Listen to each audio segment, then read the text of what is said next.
Now, along with the reports of indiscriminate massacres, there are concerns that relations between Christians and Muslims in Syria and the rest of the Middle East are rapidly deteriorating.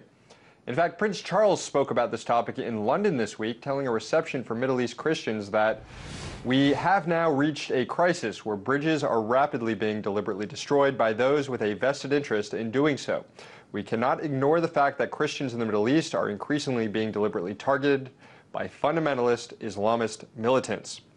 So what's behind this, and what effect might it have on the broader Middle East? For an answer to that, I'm joined by Ahmed Fathi, a Middle East analyst. Ahmed, welcome back to the show. Thank you, Sam. It's a pleasure to be back. Christians and Muslims have lived side by side in parts of the Middle East for quite a long time. What is behind what Prince Charles refers to as the deliberate burning of bridges going on right now in the Middle East?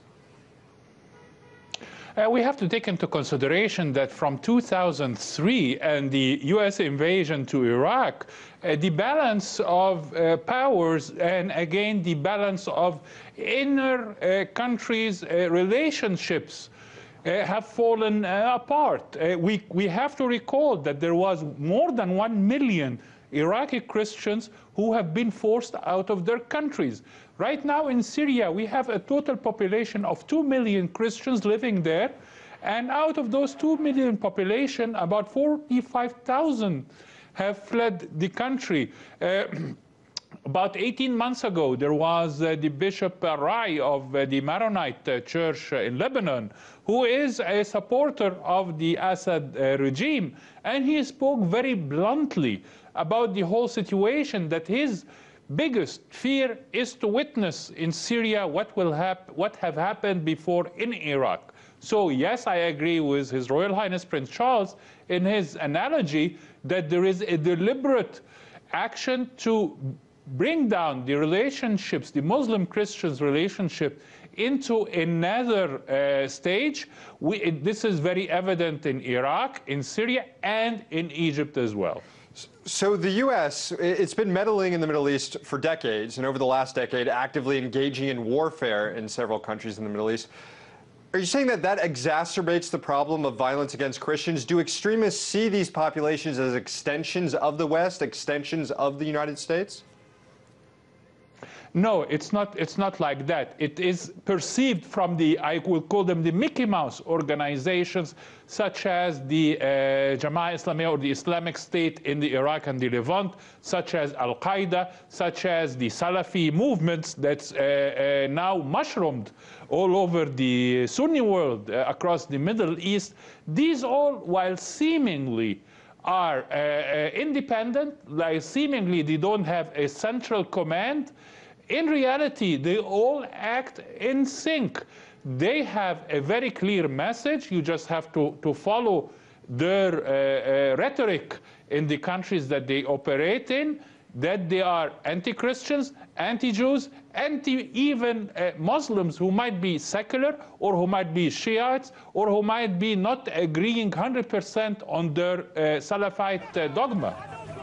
Ahmed, what are the consequences of a Christian-free Syria, or more broadly, even a Christian-free Middle East, if this continues? Well, now we have a Christian-free Iraq.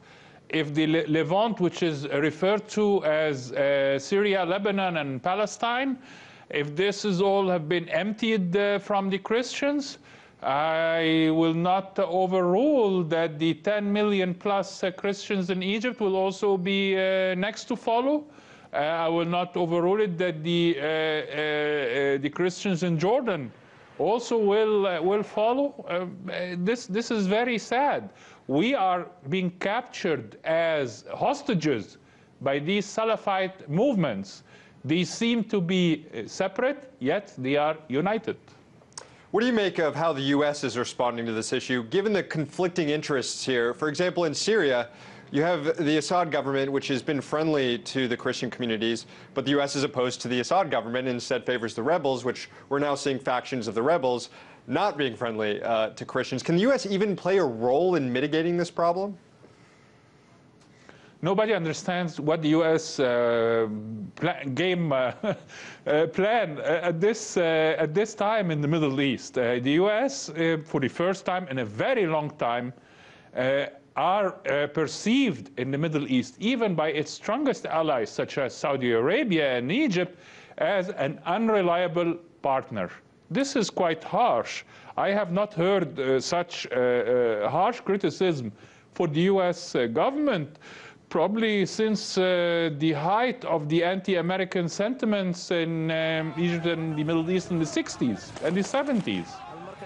This is unheard of. The US, unfortunately, does not have a game plan. The US is dealing with the situation there in a very amateuristic, very inexperienced, and very shallow way in approaching the whole situation. That was Middle East analyst Ahmed Fathi. Thank you. Thank you, Sam.